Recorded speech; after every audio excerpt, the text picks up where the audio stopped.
Hi welcome back. අද දවසෙන් ටිකක් ඕගොල්ලොත් එක්ක ෂෙයා කරගන්න තමයි මං හදන්නේ. ඉතින් මං අද ස්ක්‍රබ් එකකුයි ක්ලෙන්සර් එකකුයි කරගන්න හදන්නේ. මං ඉස්සෙල්ලා ස්ක්‍රබ් එක කරලා ඊට පස්සේ ක්ලෙන්සර් කරගන්නවා. මේ දෙකම ඉවෝන් එකේ ස්ක්‍රබ් එකයි ක්ලෙන්සර් එකයි හොඳයි. වොෂ් එකක් දාලා මම කිරි එකක් බොනවා.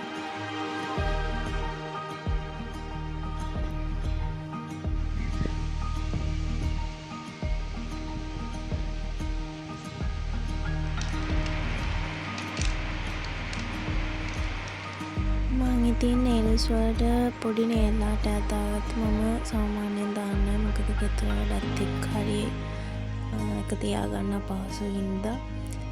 ඊට පස්සේ මම නෙස්කැෆේ එකක් හදා ගන්නවා.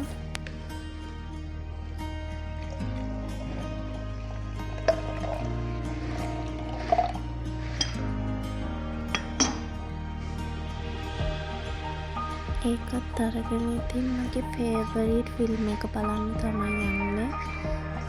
මේක ටින්කර්බෙල් එකේ අලුත් එක. ඉතින් ගොඩක් අය බලලා තියෙන. මම ඉතින් බලන්නේ ෆස්ට් ටයිම්. ඊට පස්සේ ෆිල්ම් එක ඉවර වෙන්න හදනකොටම හස්බන්ඩ් ගෙනල්ලා දුන්න කරවැන්ගේ ෂෝට් ලිස්ට්.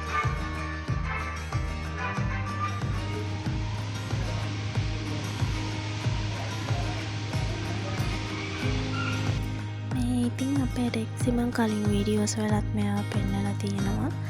මෙයාව ඉතින් පොඩ්ඩක් එළියට දාලා එයාව සෙල්ලමට ගත්තා මම පොඩ්ඩක්. මේ ඉන්නේ මගේ අලුත්ම එක්කෙනා. එයා පුළුංගෝලයක් වගේ. මෙයාට තාම නමක් නැහැ. මෙයා වයිට් කොකටේල් කෙනෙක්. එයා හරිම ෂෝයි පොඩි. එයා තාම එයාට කවන්න ඕනේ. ඉතින් මගේ දවස මෙහෙම තමයි ගෙවුනේ.